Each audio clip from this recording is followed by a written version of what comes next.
Raising a child with mental illness can be an incredibly challenging and isolating experience.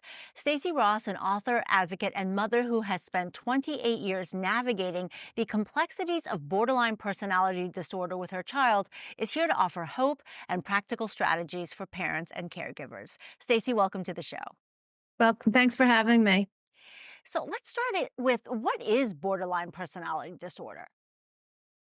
Borderline is part of a class of personality disorders. Some of them you've probably heard of: schizoaffective disorder, narcissistic personality disorder, and they all have something in common, which is enduring maladaptive behavior, which to me, as a mom, always meant that the way that a borderline interacts with the world is just very different and makes it difficult for them to fit in.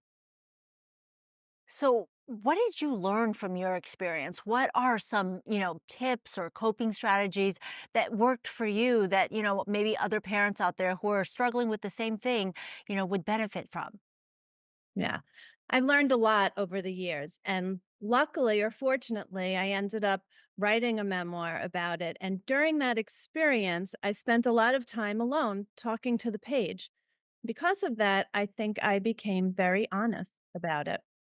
And after I was finished writing the book and I found a publisher, I was fortunate to be interviewed on an alumni podcast.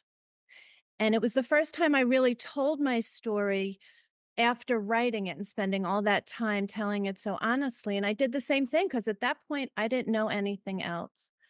And the response to that was nothing short of overwhelming. And I realized there are so many other people out there just like me that want to talk. And I want to share my experience because, while my experience is unique, because it's mine, it's not anything that is unique in this world of where there's over 17 million parents and caregivers taking care of children, not only with borderline, but with all types of mental illness. And I feel that by speaking and giving a voice to what can be a very lonely existence while you're raising, I'm starting to raise awareness, create a community, and hopefully reduce the stigma.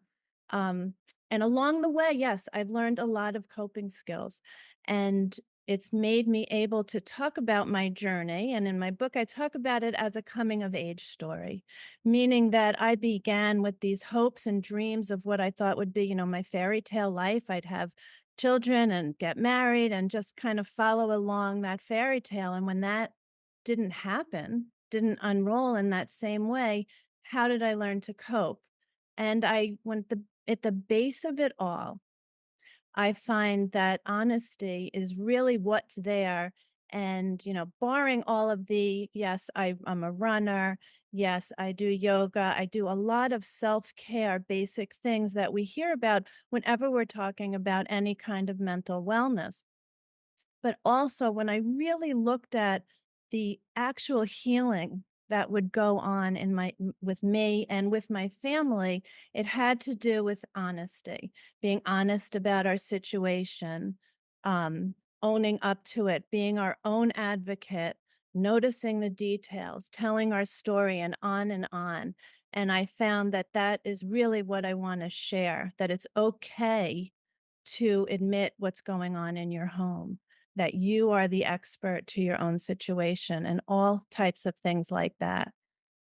I love that, Stacey. It takes so much energy not to be honest. So thank you for being courageous enough to share that. I think that's such an important reminder. And I see you have the cover of your book next to you, Searching for Slippers, the memoir. What is one takeaway that you would want your readers to take away from it? I would want them to know that they're not alone and that there's hope.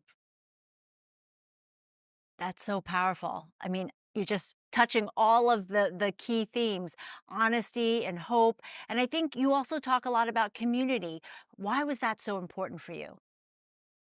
Well, community, it works in with this honesty thing. Part of when I talk about honesty, I talk about it as an acronym. And the S in honesty talks about sharing the burden. And in that is building community. And when you share your burden and you build community, first of all, you reduce your own weight. you spread it out. You also stop feeling so alone because you start to listen to other people with very similar situations. You also empower yourself because you learn when you build community. And by building that community, every crisis, because we live from crisis to crisis when we're raising a child with mental illness. In between there, we have a lot of fun also. I like to make that very clear. Life is a roller coaster, and with those downs, there's also ups. And that community is there to share in the good and kind of help pick you up in the bad. And it becomes very important.